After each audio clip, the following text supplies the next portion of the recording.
Welcome to a video provided to you by the M3 Collective.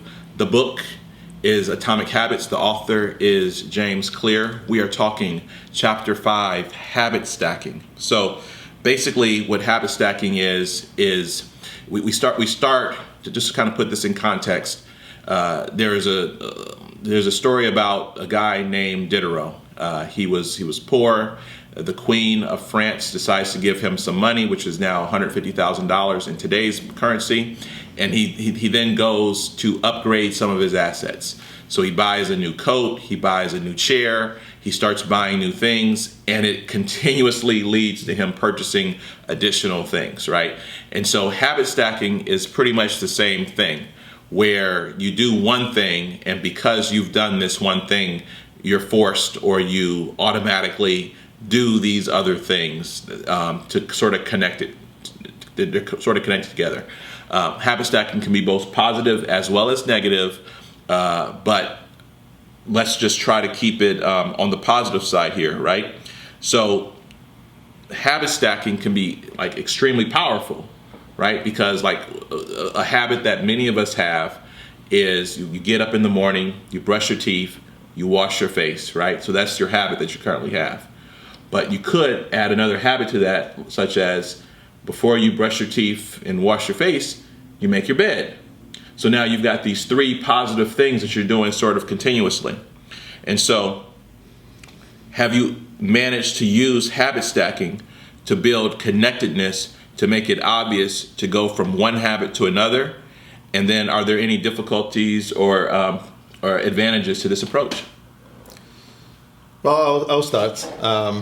I'm again recently kind of started to put some of this into practice, and this is definitely one of them, because I realized that my problem is at the end of the day, I should probably get up and do something else, but work is always there, right? There's always something, and my personality is I want to get the work into a certain point so that I can put it aside.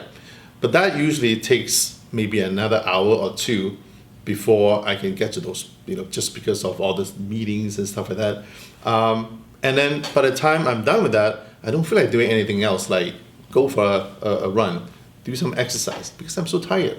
So one of the ideas that I have is I set up so that at a certain point in time, especially towards the end of the day, is maybe I should go talk to my kids. And then from there, I can say, all right, maybe since I'm already away from the desk, maybe I should go change into my gym clothings. And then maybe I should just go to the car. Maybe I'll drive around the block, and hopefully it will take me to the gym, and so that I can do my exercise. So it's something like that I'm planning. I'm not saying that I'm successfully implementing that yet, but I'm definitely looking at ways that can pull myself away from desk at the right point in time, right? Before I keep on going for another couple hours. Yeah. So any other kind of ideas? Yeah, I habit stack. I never even thought of it as habit stacking because it took two compartmentalized activities and merged them into one. And, depending on the time of day and depending on the day itself and distractions and work and life in general, sometimes one thing wouldn't happen, but the one thing would. And in order to ensure that both things happen, I stacked it. And for me, the morning is the best time because just starting the day, there's not a whole bunch of things as soon as you wake up. You can carve out that time and block out that time, I think, more successfully for me. So the habits I'm currently doing is yoga and meditation.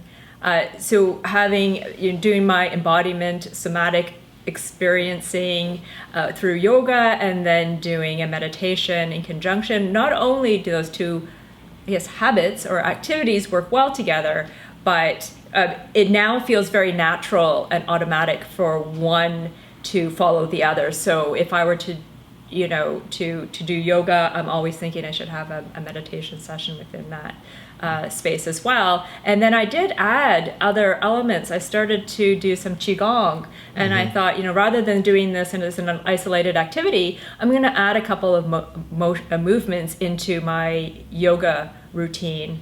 And the way that I carved out some more time in the morning, and this may seem really, really silly, is that I did habit stack at night. So after I have a shower and I'm getting ready for bed, at that same time at night, I'm also selecting my outfit for the next day.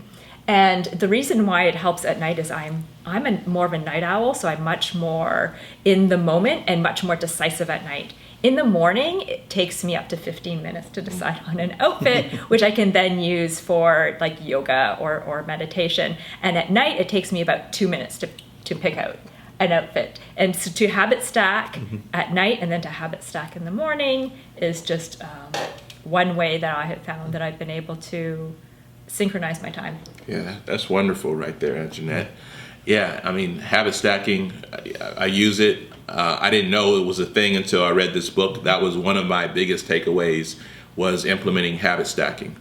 One of the things I decided to do was I think one thing that we're all trying to do, or at least I am, is trying to spend more time in the gym and spend more time with fitness and whatnot.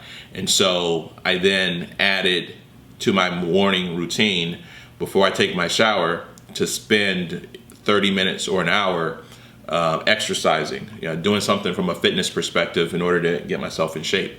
And then I do that as the precursor to the shower.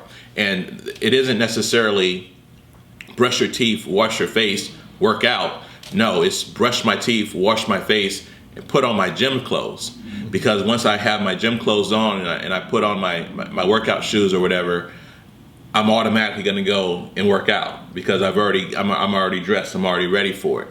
And then also to take something from Anjanette's point, like the biggest reason why I don't work out is I don't have enough workout clothes, right? All my workout clothes are dirty. And so I then have gone out, acquired some additional workout clothes so that I always have a good selection of wardrobe for workout clothes so that I can get into it, right? So I know I can just go in my closet, I got some stuff that's clean, and I can go get in there and start working out.